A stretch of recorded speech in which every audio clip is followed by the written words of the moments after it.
Railway ने 3 साल पहले करीब 1.5 लाख नौकरियों पर भर्ती की प्रक्रिया शुरू की थी, लेकिन 3 साल बीतने के बावजूद अब तक किसी भी परीक्षा का परिणाम तक नहीं आया है। रेलवे के चुनावी भर्तियों पर देखिए रवीश रंजन शुक्ला की ये खास रिपोर्ट। इसमें जरा भी कोई दखल अंदाज ना दे सके, ऐसा एक पारदर्शिता के साथ बनाया हुआ पूरा रिक्रूटमेंट का सिस्टम, कंप्यूटर से पूरा सिस्टम चलेगा, पूरी टेस्टिंग होगी और उससे चुने हुए 90,000 लोग देश भर से रेलवे में नई नौकरी में लगेंगे।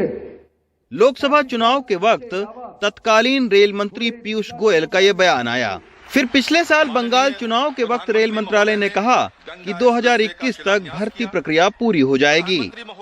हमारा जो शेड्यूल नॉर्मल होता है, जो 1 साल का, अगर परिस्थितियां सामान्य रही तो 1 साल के अंदर ही हम इनको ज्वाइनिंग देंगे, ये हम आपसे कह सकते हैं। ये तो वैकेंसियां ऑलरेडी 21 मई तक की लीव, वैकेंसियां आगे की लीव ही है ऑलरेडी। ये वैकेंसियां आज की नहीं है, ये आगे की वैकेंसियां भी हैं इसमें। कब तक की है?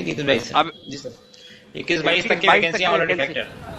फिर अब उत्तर प्रदेश समेत 5 राज्यों के विधानसभा चुनाव नजदीक हैं, लिहाजा 15 जनवरी 2021 को रेलवे चयन मंडल यानी आरआरबी के एनटीपीसी के लेवल 1 का परिणाम घोषित करने का आश्वासन दिया गया है।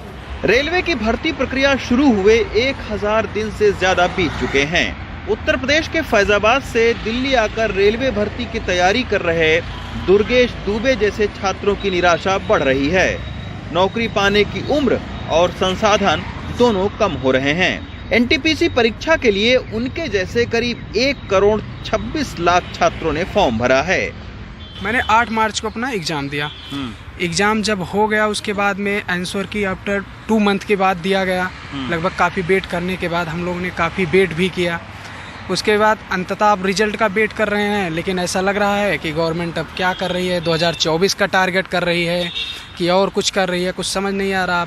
एज लड़कों की बढ़ती जा रही है, घर से इतना प्रेशर है लड़कों को, हम ही नहीं है तो हम मान लीजिए वहाँ से आकर के दिल्ली में तैयारी कर रहे हैं। ऐसे बहुत सारे बच्चे हैं जो परेशान हैं। अब हम लोग क्या करेंगे? आंसर की वही देख रहे हैं, आंसर की बात बैठे हुए हैं। कम से कम गवर्नमेंट को एक निश्चित डेट तो कर देना चाहिए। वहीं all India railway men's federation की माने तो इस वक्त रेलवे में करीब 3 लाख से ज्यादा पद खाली पड़े हैं। मार्च के महीने में 50,000 लोग रिटायर हो रहे हैं। अगर ऐसे ही भर्तियां रोके रखी तो रेलवे के कामकाज पर भी इसका असर पड़ने की संभावना है। खाली रेल में ही नहीं, राज्यों में भी ये हम लोगों ने महसूस किया है कि जब भी चुनाव की आहट होती है तो एकदम से वैकेंसी का पिटारा खोल दिया जाता है और चुनाव खत्म, पिटारा बंद। तो ये हमारे रेलवे के साथ भी ऐसा नहीं है कि वो कोई उससे अलग हो। पीछे जब चुनाव होने वाले थे, खासतौर पर बंगाल के और दूसरे, तो ये कहा गया कि हम भर्ती करेंगे, उसके बाद में भर्ती बंद। लेकिन ये बात भी सही है कि रेलों के सामने जो है वो वित्तीय संकट है।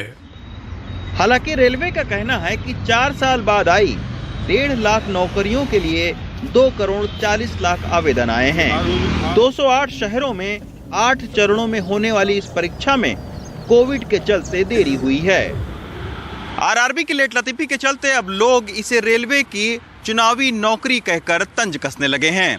लेकिन रेलवे को सोचना चाहिए कि जब लोग इस कोविड काल में आर्थिक और मानसिक परेशानी झेल रहे हैं, तब दुर्गेश जैसे गरीब छात्रों को एक अदद नौकरी पाने के लिए कितना मुश्किलों भरा सफर तय करना पड़ रहा है।